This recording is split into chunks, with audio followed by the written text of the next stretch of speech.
سبحان ربك رب العزة عما يصفون۔ مومنو تم صبر کرو اور مقابلے میں مضبوط رہو اور مقابلے کے لیے مستعد رہو اور اللہ سے ڈرتے رہو تاکہ تم پورے کامیاب ہو۔ بسم اللہ الرحمن الرحیم۔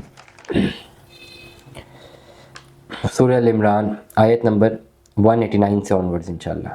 بسم اللہ الرحمن الرحیم۔ وَلِلَّهُ الْمُلْكُ السَّمَاوَاتِ وَالْأَرْضِ وَاللَّهُ عَلَى كُلِّ شَيْءٍ قَدِيرٌ إِنَّ فِي خَلْقِ السَّمَاوَاتِ وَالْأَرْضِ وَاخْتِلَافِ اللَّيْلِ وَالنَّهَارِ لَآيَةٌ لِأُولِي الْأَلْبَابِ۔ ترجمہ: اور تمام آسمانوں اور زمین میں اللہ ہی کی بادشاہت ہے اور اللہ ہی ہر چیز پر قدرت رکھتا ہے۔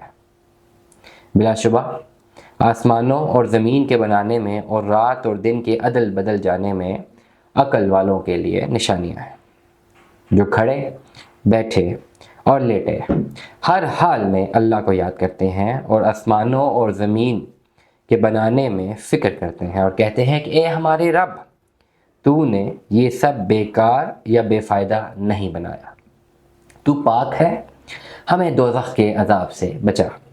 اے ہمارے رب، بے شک آپ جس کو دوزخ میں داخل کریں بلا شبہ آپ نے اس کو رسوا ہی کر دیا، اور وہ واقعی ہی ایسے ظالموں کا کوئی حامی و ناصر نہیں ہوتا۔ اے ہمارے رب، بے شک ہم نے ایک پکارنے والے کو سنا کہ وہ اعلان کر رہا ہے کہ تم اپنے رب پر ایمان لاؤ، سو ہم ایمان لائے۔ اے ہمارے رب، تو ہمارے گناہوں کو بھی معاف فرما دے اور برائیوں کو بھی ہم سے دور کر دے اور ہم کو موت نیک لوگوں کے ساتھ دیجیے۔ اے ہمارے رب، اور وہ چیز بھی عنایت فرما دیں جو تو نے ہم سے اپنے رسول کی معرفت وعدہ کیا تھا، اور ہم کو قیامت کے روز رسوا نہ کرنا، بے شک آپ وعدہ خلافی نہیں کرتے۔ سو ان کے رب نے ان کی درخواست منظور کر لی کہ میں تم سے کسی عمل کرنے والوں کے عمل کو ضائع نہیں کرتا، خواہ وہ مرد ہو یا عورت ہو، تم آپس میں ایک دوسرے کے جزو ہو۔ سو جو اپنے وطن کو چھوڑ کر نکلے اور اپنے گھروں سے نکالے گئے اور میری راہ میں تکلیفیں اٹھائیں اور جہاد کیا اور شہید ہو گئے، تو ضرور میں ان کے گناہ کو معاف کر دوں گا اور باغات میں داخل کر دوں گا جن کے نیچے نہریں جا رہی ہوں گی۔ یہ بدلہ ملے گا اللہ کی طرف سے، اور اللہ کے پاس تو اچھا ہی بدلہ ہے۔ اور ان کافروں کا شہروں میں چلنا پھرنا تم کو مغالطے میں نہ ڈال دے۔ یہ چند روزہ بہار ہے، پھر ان کا ٹھکانہ دوزخ ہی ہوگا اور وہ بری آرام گاہ ہے۔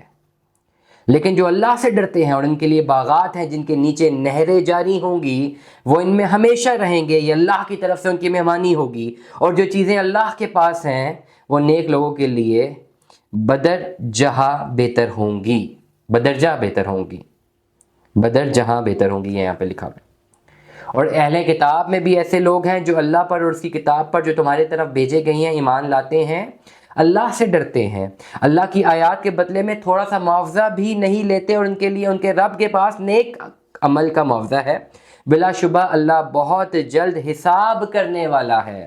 مومنو تم صبر کرو اور مقابلے میں مضبوط رہو اور مقابلے کے لیے مستعد رہو اور اللہ سے ڈرتے رہو تاکہ تم پورے کامیاب ہو۔ صدق اللہ العظیم۔ جزاک اللہ، اللہ تعالیٰ ہم اس پر عمل کرنے کی توفیق عطا فرمائے۔